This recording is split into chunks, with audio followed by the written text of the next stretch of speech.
Would you pay $80,000 for a Hyundai hatchback? Would we recommend you buy a Hyundai hatchback that costs $80,000? That's what we're going to find out today with a full review of what has to be the most intriguing model to be released by the Korean car maker in years, the IONIQ 5.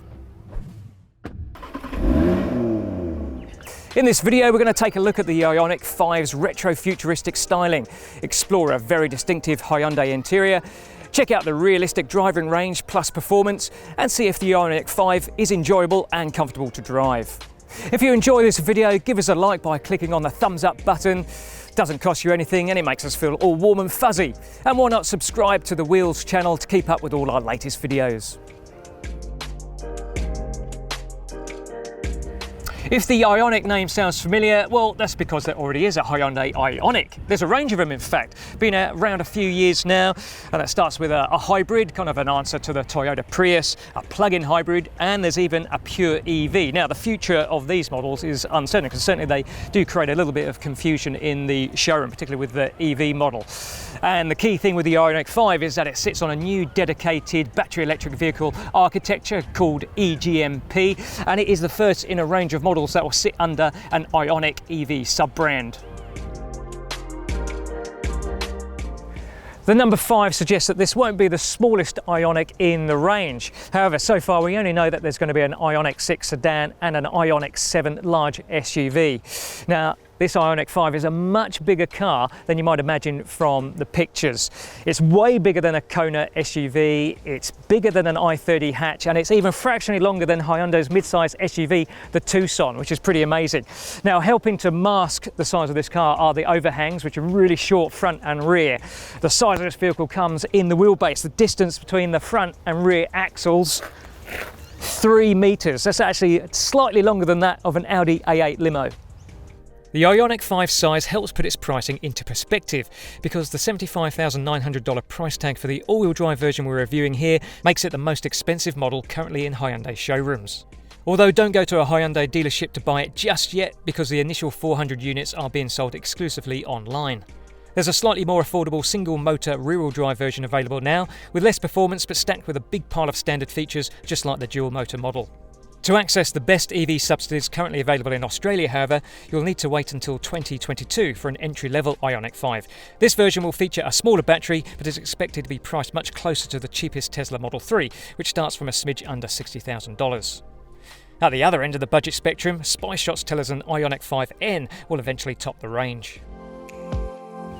The IONIQ 5's fastback shape and chiselled bodywork is based on the 45 EV concept, which itself was inspired by the 1975 Hyundai Pony Coupe concept.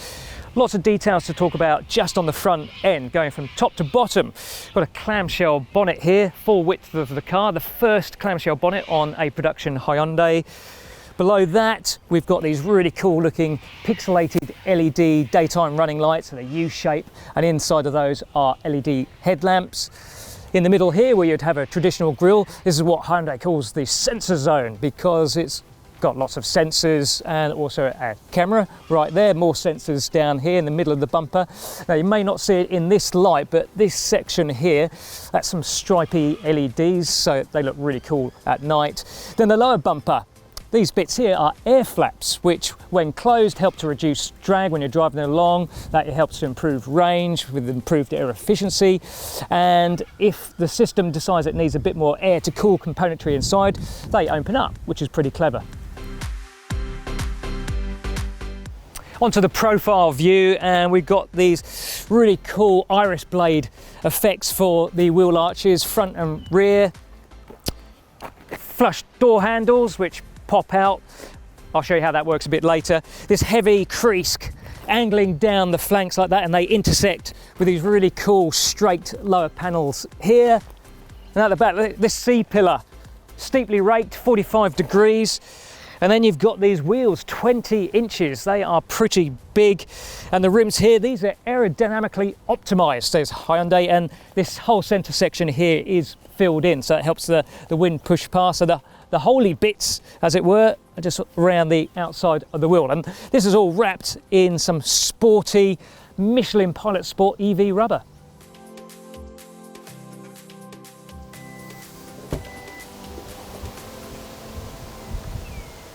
As you would hope for what is a mid-size crossover effectively. Very practical boot, 527 litres. Now that's almost as much as the boot capacity in the Tucson mid-size SUV, and it's nearly 200 litres more than you get in the Kona SUV. Now you get a cargo blind here, got a 12-volt socket, a boot light, you've got 60/40 splits fold rear seats. It is a bit on the shallow side, so it could be even more storage back here. Now that's because the floor's been pushed up by that skateboard platform underneath, and also here you've got a hump underneath the boot floor. Now that's for the cooling system for the battery pack.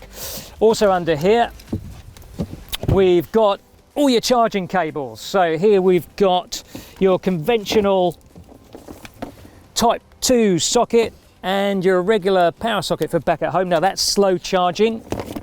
And then for really fast charging, you've got your big boy 350 kilowatt ultra fast charging. Now more details on charging times etc later.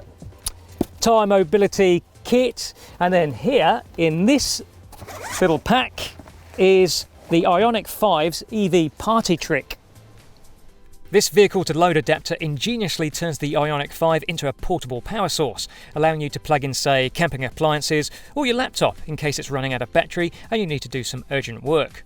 Or to boil a kettle for a cup of herbal tea, which may help soothe any disappointment over the fact Australian versions miss out on the rear bench plug socket, available in certain markets, and that makes the IONIQ 5 a rolling power bank. Actually, I quite fancy a cup of tea. Someone put the kettle on. We're not quite finished there with storage space, because in EV tradition we have a Frunk under this clamshell bonnet. The plastic cover, we lift that up. That's so that's Frunking useless.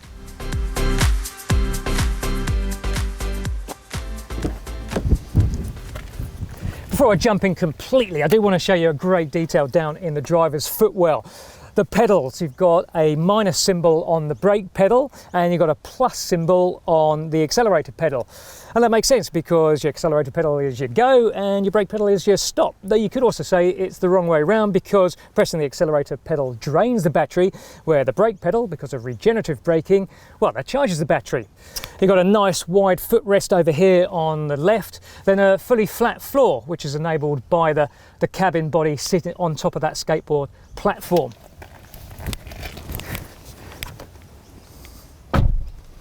Very modern looking inside the IONIQ 5. Has to be the most distinctive interior in the Korean brand's showroom. Not as minimalist looking as the Model 3 inside, but I don't mind that. I quite like having some physical controls, particularly for the climate panel here. No going into a touchscreen to fiddle around. You've got shortcut buttons as well here for the infotainment system. Speaking of which, dual displays, both 12.3 inches in size. And that looks very Mercedes-Benz like. Same kind of setup that you get in the likes of the A-Class, the E-Class. I like it, very sophisticated looking. Of course, different graphics, Hyundai's graphics, and its usual infotainment interface. So it'll be very familiar to owners of an i30 or a Tucson. The only difference you get really here is an EV function here. We'll cover that off when we're driving. Another Mercedes style feature, transmission stalk, really chunky, but it's out of the way, and you've got your other chunky stalks, not quite as big, but they're up here for your wipers. Now, this bit on the side, got to admit, when I first got in this car, I thought that was a speaker as part of the Bose audio sound system, but apparently that is a magnetic pad for like a post-it style photo of your family or something like that. So that's quite interesting. Storage is excellent as well. We've got this center console that Hyundai calls the Universal Island. That's got 140 millimeters of travel, so you can push it back like so. Makes a little bit more room up front and easier to go across to the passenger seat if you're so inclined. Let's put it back there. A couple of cup holders obviously there. Very large storage area down here in the middle, and underneath here you get your charging tray for your smartphone. A couple of USB ports. This armrest also doubles as another little storage area in there. Love that. Or you can just put that out of the way completely. You've got another storage hole kind of down there, 12 volt USB, and I love this, a glove box, not a pull down but a pull out drawer. Door pockets, they're not so good. They're kind of on the small side, though there is an integrated section for a bottle holder. And to be honest, the rest of this area, particularly this center console, more than compensates for that. We've even got some sustainable materials in here. There's apparently some bio paint that's painted on various surfaces in the cabin. We've got this trim insert here called Paperette, which is made from recycled materials. And even our lovely leather seats here, they are eco-compressed, which apparently means they've been treated and dyed with vegetable oil. Overall perception of quality, well, maybe not quite as high as that of the models from Hyundai's luxury brand Genesis, and you could have a GV70 midsize SUV for the price of this IONIQ 5. But it's a semi-premium feel. I like it. It's modern, sophisticated, and there's a very airy, spacious feel to the cabin, and that's exaggerated by this lovely glass single panel roof above us here, which is standard in this model. And how about this for a luxury feature?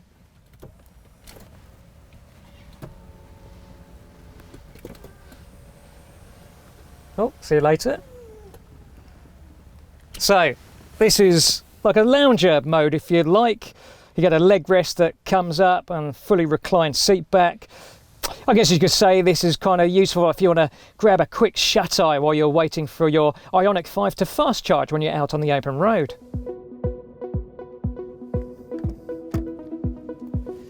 Big rear door, so wide access to the rear seat. That's quite a nice thunk to the doors closing as well, points to good build quality. And I like this, that you close the doors just using this ridge behind the armrest like so. Now remember I mentioned the wheelbase was similar to that of an Audi A8. Well, it's limo-like rear legroom here, absolutely vast. You could have 6 foot plus occupants in the front seats and you still have plenty of knee space. Headroom, yeah, that's pretty decent too. Fully flat floor again in the rear, so yeah, you could put an adult in this centre middle seat if you wanted to. It wouldn't be your first choice as an adult, that's for sure. And child seats, they can fit in the outboards. You've got ISOFIX points there, which is very handy. And you've got some little luxury features, getting pampered. You've got vents here in the B pillars and they swivel.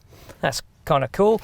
I even get blinds in the rear if I could actually fit them properly. A bit clumsy. It's operator error. Armrest.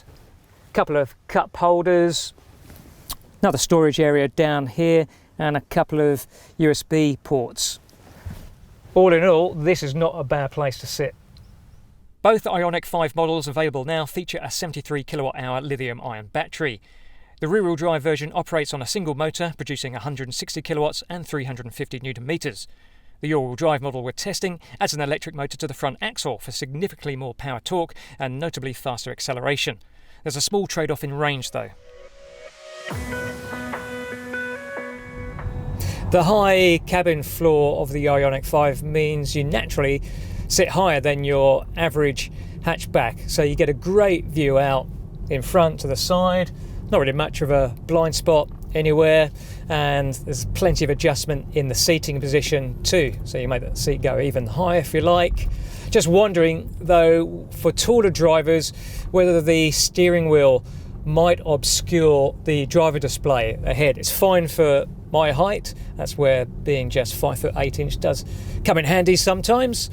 The IONIQ 5 misses out on a couple of pieces of technology at the moment. There's a autonomous driving function of slightly higher level that is yet to come to Australia, and also a head-up display with augmented reality.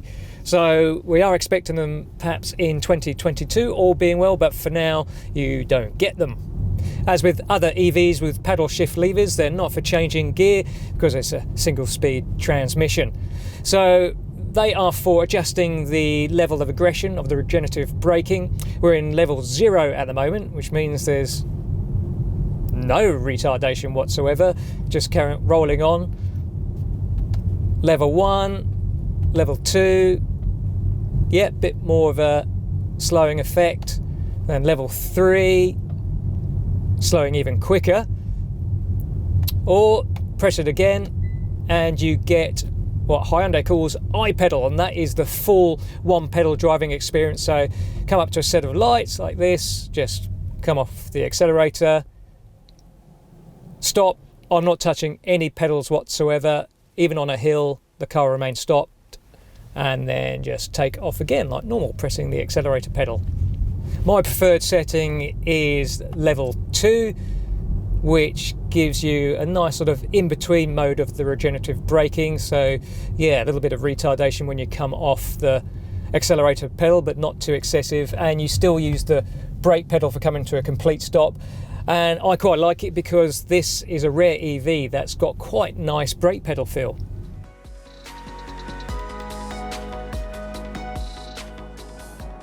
The Ioniq 5 has 3 driving modes, all accessed by a button on the steering wheel. Now, I don't know about you, but I wish drive mode settings were always available on the steering wheel. You get them on various Porsches, Mercedes AMGs, and even Audi RS models. It's great to have it on an EV. Now, we're in eco mode at the moment. You might suggest that's the mode you should always be in an EV, but throttle response is a bit dull, so we'll go up to normal. Yeah, that feels better, and you're going to appreciate that really smooth, linear, instantaneous response acceleration that we love with EVs. The acceleration still feels kind of modest.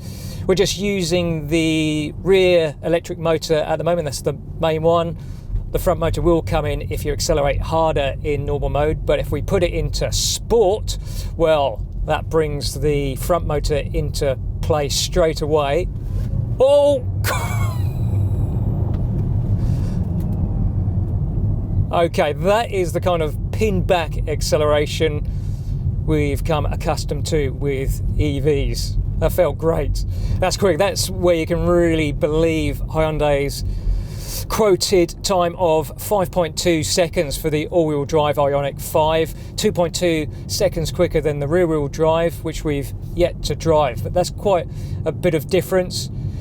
Yes, an XE40 Recharge pure electric is faster again, 4.9 seconds, and a Tesla Model 3, well, if you get the performance model, which is more expensive than this all-wheel drive Ioniq 5, then you're as quick as 3.3 seconds, but that's just completely different ballpark. The important thing is that this Ioniq 5 all-wheel drive is way faster than your average family hatchback.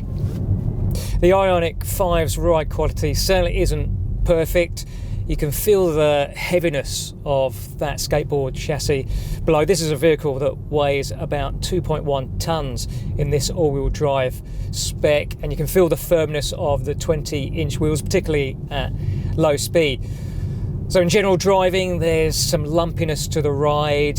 It's a little bit fidgety, and it can even get a bit floaty at times over particularly bumpy stretches of road. It is capable of settling, however, and for me, I think it is a bearable ride quality, especially as a trade-off if you like those big 20-inch wheels. But I am curious to know whether the entry model, which is expected to come with 19-inch wheels and also be lighter of weight, whether that might actually improve the ride somewhat. The steering isn't quite nailed either. There's a bit of resistance around the straight ahead position that doesn't feel entirely natural. Aside from that though, the weighting is very well judged. It's smooth once you're off centre, and it's quite accurate, if not particularly quick steering. Probably the biggest bugbear with the steering, and I've said this before with other Hyundais and Kia, so I'm sorry to sound like a broken record, but the lane keep assist, once you're above 60 kilometers an hour, is too intrusive. You keep feeling these little nudges at the steering wheel, and you're wondering, what's going on? Am I driving this car or someone else? So for me, it's a must switch off, which you do by pressing this button on the steering wheel for a few seconds. But I'm quite enjoying this Ioniq 5 out on country roads now. Look, I mentioned it weighed nearly 2.1 tons, so you're not going to get the agility of an i30N hot hatch, that's for certain. But there's lots of grip from those 20-inch Michelin tyres, very predictable handling, and I love the regen braking. You don't need to touch the brake pedal on a country road. You just see the corner coming up, come off the accelerator pedal, decelerate naturally and then turn into the corner. And of course, with this particular spec, you got the all-wheel drive to get this really lovely quick acceleration out of corners. The IONIQ 5 all-wheel drive's maximum driving range of 430 kilometers is pretty decent. And another important thing is that the computer is pretty accurate at predicting the range you've got left as you're driving around. So we did a 145 kilometer drive yesterday, for example, and we had a couple of stops involved, and afterwards it indicated we'd driven about 150 kilometers. That's close enough really, because it seems that with every stop and start again you lose a couple of kilometers of range. Now you also in the driver display get a reminder of how much range you've got left. So here over on the right in big black numbers, and then you can also have the display in the central infotainment display also showing what your battery charge is. Then if you go to the central menu, you get the EV function. You press that. That also gives you a estimation of your driving range. Now it also gives you two options here. It tells you what you've got with aircon on and off. So if we turn it off, and this screen also gives you the estimated distance to the nearest public charging station, which is very handy too, although also perhaps a reminder that there aren't as many of them around as you would like at the moment. Similarly to other EVs, quiet electric motors also means that other noises are exaggerated in the cabin. So on freeways, for example, wind noise is particularly noticeable, and on coarser surfaces, the 20-inch tyres can be quite noisy too.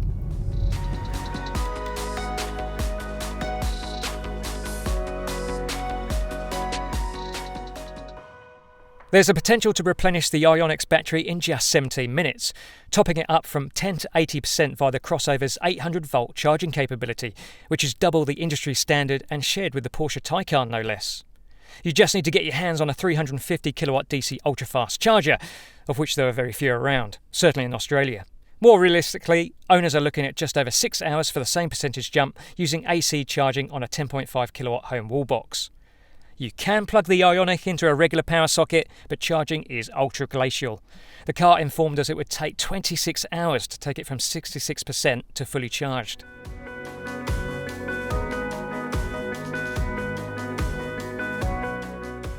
I don't think the IONIQ 5 is quite the game-changing kind of vehicle that the i30 was back in 2007.